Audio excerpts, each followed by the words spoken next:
Qu'est-ce qui a fait que la société, la communauté de l'être, à un moment donné, a fléchi et que la société de l'avoir a pris le pas sur la communauté de l'être? Alors ça c'est très simple. Historiquement. Alors on le sait historiquement par les travaux de Marx, de Luxembourg, on le sait par les fouilles archéologiques maintenant considérables qui ont été faites et par toute une série de travaux ethnologiques. À un moment donné, les communautés vont rentrer en contact et par le biais d'un troc qui va devenir échangiste, l'échange va se mettre à ricocher au sein du groupe.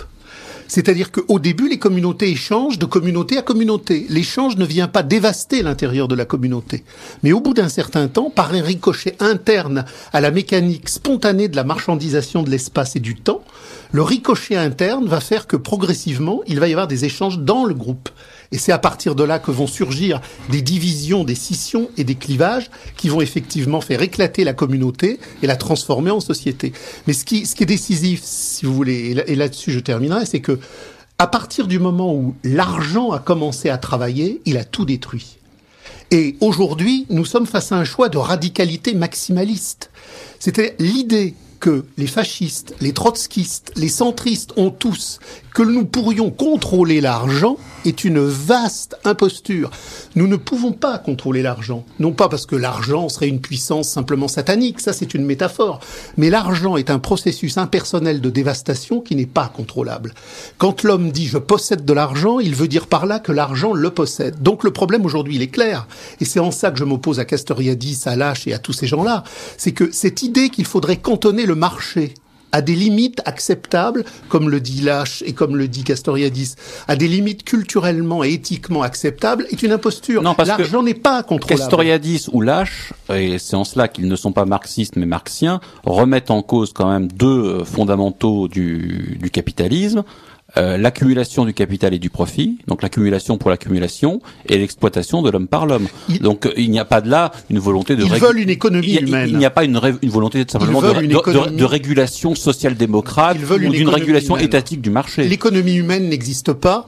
Il faut détruire l'économie et détruire la politique pour produire une production humaine. Cette idée proudhonienne qu'il y a toujours un bon côté et un mauvais côté, et qu'en gérant les antinomies de la marchandise, on pourrait produire une marchandise démarchandisée, mais quand même humaine, c'est effectivement une imposture contre la dictature de la marchandise universelle. Nous devons retrouver le sens de communauté humaine, débarrasser du solvable et de la dictature de l'avoir pour produire de l'humain nécessaire. Contrairement à Marx, qui dans sa critique de l'économie politique montre que l'argent est immaîtrisable, Proudhon n'a pas cette radicalité, il demeure prisonnier de l'économie politique classique. Beaucoup de gens ne comprennent pas ce qu'est l'argent. Pour la plupart des gens, l'argent est soit un étalon, soit un moyen d'échange. C'est-à-dire que pour eux, c'est un outil inerte, et c'est l'homme qui, en l'utilisant, lui donne sa destination et sa mobilité. Le grand apport méthodologique de Marx, c'est d'avoir montré que l'argent n'est pas un objet, mais une relation sociale. Et que même si, en tant qu'objet découlant de la relation sociale, il est un étalon universel pour mesurer la valeur des marchandises et qu'il est un moyen de paiement pour les faire circuler, il est d'abord et en amont une surdétermination historique, il est une relation sociale aliénatoire qui n'est pas maîtrisable. Donc l'idée que l'argent serait un outil que l'on peut maîtriser est une imposture contre-révolutionnaire que l'on retrouve chez Proudhon. Proudhon veut une banque du peuple, il veut un échange équilibré, il veut une marchandise réhumanisée. Bref, Proudhon reprend toutes les catégories du capital, le capitalisme, pour leur redonner un sens de gestion ouvrière, mutualiste et rééquilibrant. Marx dit c'est une imposture. L'autogestion, c'est autogérer la merde du capital. Donc, à partir de là, la critique radicale au sein de la Première Internationale de Marx sur Proudhon, c'est que Proudhon, c'est du capitalisme ouvrier. Proudhon, c'est du capitalisme populaire. Et d'ailleurs, on retrouvera à la fin du siècle des groupes d'action française et des militants proudhonistes dans le cercle Proudhon, parce que finalement, tout le monde peut être proudhonien. Et d'ailleurs, tout le monde aujourd'hui est proudhonien. Si vous prenez les groupes d'extrême gauche, ils ne veulent absolument pas abolir la marchandise. Ils veulent la rééquilibrer. Si vous prenez les groupes d'extrême droite, ils ne veulent absolument pas abolir la marchandise. C'est-à-dire que de l'extrême gauche moribonde du capital trotskiste à l'extrême droite identitaire la plus rénovante, Tout le monde est proudhonien, tout le monde garde la monnaie, tout le monde garde l'argent, tout le monde garde l'État, tout le monde garde la banque, tout le monde garde la division du travail entre ville et campagne, et le projet, c'est de restaurer les équilibres. Et entre autres, du trotskisme le plus pointu au maurassisme le plus aigu, tout le monde crie contre les spéculateurs, contre l'usure, contre le néolibéralisme, contre l'ultralibéralisme. Personne ne comprend que la matrice de l'oppression, c'est l'argent calme, c'est l'argent logique et paisible qui tient sa route. L'usure et la spéculation ne sont que des effets subséquents. Donc les gens crient contre un effet subséquent, l'usure, la spéculation, sans voir que l'usure et la spéculation sont des matrices intrinsèques et subséquentes de l'argent. Pour une raison très simple, c'est que tous ces groupes-là ont bien vu que l'argent était un étalon, ils ont bien vu que l'argent était un moyen d'échange, mais ils n'ont absolument pas compris que c'était une relation dialectique aliénatoire.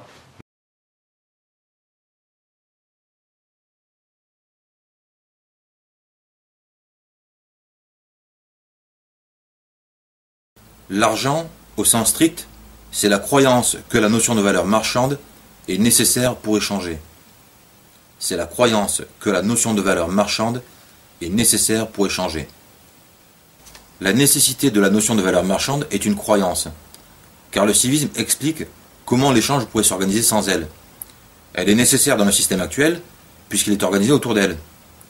Mais il n'est pas vrai dans l'absolu qu'elle soit nécessaire pour échanger. Cela relève de la croyance. Cette croyance universelle nous vient du troc. Elle remonte à l'époque où les hommes ont commencé à échanger les objets qu'ils fabriquaient. En ce temps-là, il n'y avait pas d'autre possibilité que d'échanger ces objets avec d'autres individus contre des objets en leur possession.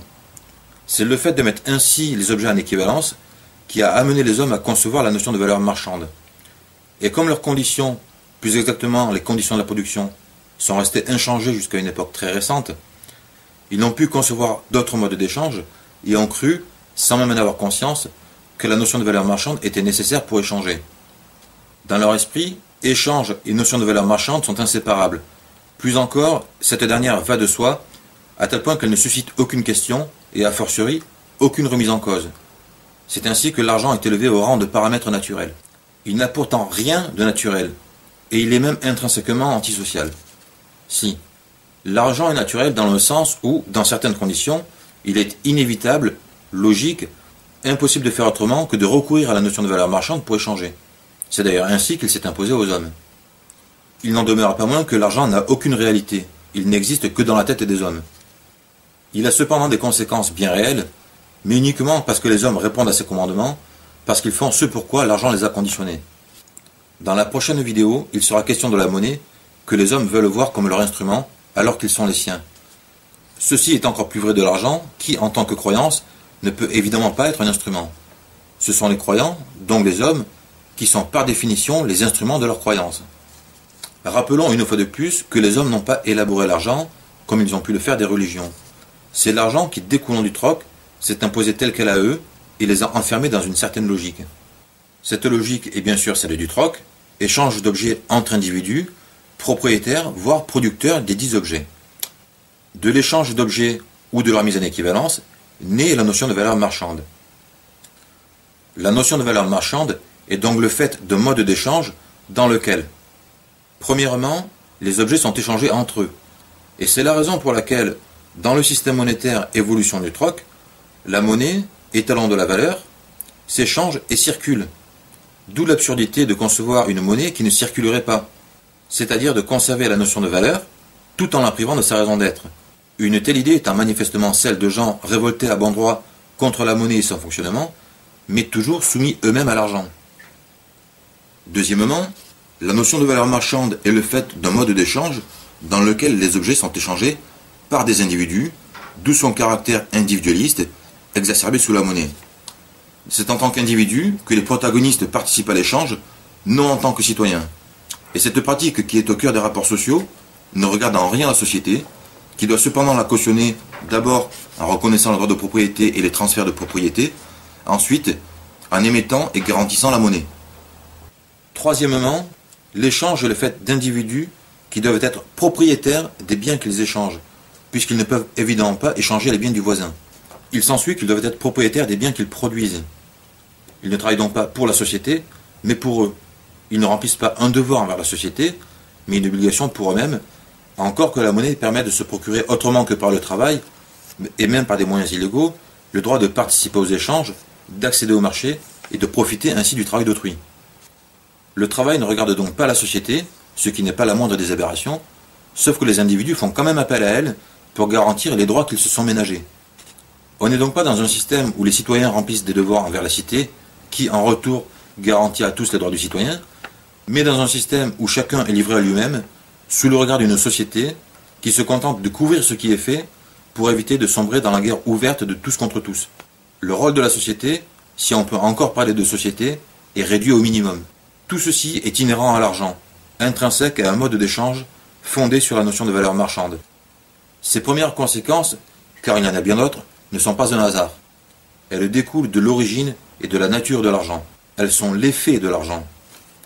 L'argent véhicule une conception de l'échange qui focalise sur les choses et leur soi-disant valeur et ne prend en compte la dimension sociale ni des échanges, ni des protagonistes, ni de leur cadre, et qui partant bafoue tous les principes de l'ordre social. Des citoyens sont égaux en devoir et en droit, égaux notamment dans le devoir de participer à la vie de la cité, égaux notamment dans le droit de profiter des bienfaits de leur cité. Le rôle de la cité est de s'assurer que tous remplissent bien leurs devoirs et de garantir à chacun la jouissance des droits du citoyen. Mais sous l'argent, point de devoir, point de citoyen, point de société digne de ce nom, point de droit au vrai sens du terme, point d'égalité. On peut toujours abuser des mots, mais en quoi des individus sont-ils citoyens quand la société ne leur demande rien et ne leur garantit rien, quand au fond ils doivent se débrouiller tout seuls? En quoi un système est-il une société quand il laisse l'argent régir à sa façon tous les échanges qui concernent tous les aspects de la vie, y compris les plus essentiels?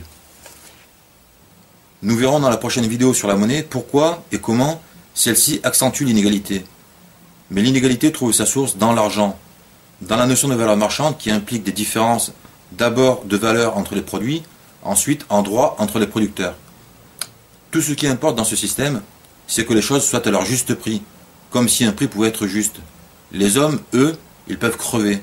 Les citoyens, ils ne savent pas ce que c'est. Bref, l'argent fonde un mode d'échange individualiste, matérialiste, asocial, inégalitaire et au final antisocial. Et personne ne voit où est le problème, parce que tout le monde voit à travers l'argent. Alors ne cherchez plus. Ayez le courage de regarder la vérité en face. Vous êtes des esclaves, et l'argent est votre Dieu. Qu'est-ce que l'argent? Une prison pour ton esprit.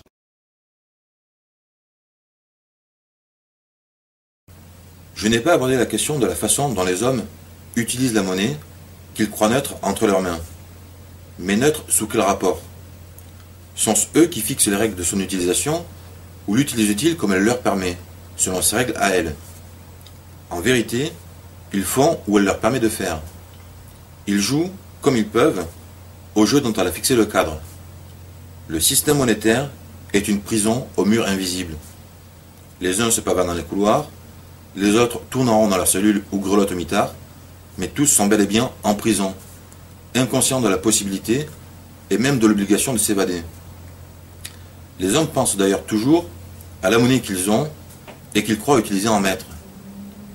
Mais ils oublient qu'en manquer ou ne pas en avoir est aussi le fait du système monétaire et que cela conditionne tout autant leur vie, voire plus. Dans ce cas, qui est celui de la plupart des gens, la monnaie a des conséquences qu'il est manifestement impossible d'attribuer à la manière dont ils l'utilisent. Je pourrais encore développer, mais je pense en avoir dit assez dans cette vidéo et la précédente pour que quiconque est de bonne foi reconnaisse que notre monde est régi par l'argent et façonné par la monnaie. Les hommes ne sont que des pions. Leurs espérances sociales se fracassent inéluctablement contre les mécanismes financiers. Ils ne sont pas et ne seront jamais au centre du monde ou de la cité. Leurs désirs ne seront jamais des considérations prioritaires tant que le système sera monétaire, ce qu'il sera tant qu'ils croiront en l'argent et feront de lui leur maître. L'argent ne peut exister sans régner. Il doit régner ou mourir, et avec lui la monnaie. On retrouve dans le système monétaire les conséquences de l'argent: individualisme, matérialisme, inégalité, logique antisociale, mais décuplée par la monnaie, qui sous prétexte d'être un moyen d'échange pratique, est surtout pratique pour exploiter, opprimer, voler, tricher, corrompre, pour usurper des droits et en dépouiller les autres, pour jouir de droits aux dépens des autres. Le système monétaire n'a d'intérêt que pour les riches. Les pauvres qui le défendent se passent eux-mêmes la corde au cou. Ou on lutte pour anéantir l'argent et la monnaie au nom de la patrie et de l'égalité, ou on accepte le monde tel qu'il est, car il est comme il doit être sous l'argent, ou on ferme sa gueule. Car quoi que l'on dise, quoi que l'on fasse, on ne fait que brasser du vent. Non seulement on n'arrivera à rien, mais on gaspille de l'énergie qui permettrait de faire quelque chose. À moins, cependant, d'aller dans le bon sens, sans toutefois aller au bout de la logique. Il est temps d'arrêter de courir, chacun de son côté, après des leurres et de tourner en rond. Le problème, ce ne sont pas les banques, la finance, la spéculation, les impôts, les taxes, la dette, la création monétaire artificielle et que sais-je encore, et je ne parle pas de tous les problèmes créés par la monnaie et insolubles dans le système monétaire. Le problème, c'est l'argent et la nature monétaire du système. Peu importe qui émet la monnaie et comment elle est créée, qui en a, qui n'en a pas. Il n'y a pas de monnaie bonne ou mauvaise, il n'y a que la monnaie et sa logique, l'argent. Quelques-uns en auront toujours beaucoup, la masse n'en aura jamais assez. Le système monétaire est un monopoly grandeur nature. Et au monopoly, c'est toujours la banque qui gagne. Vous voulez arrêter de perdre? Cassez la matrice.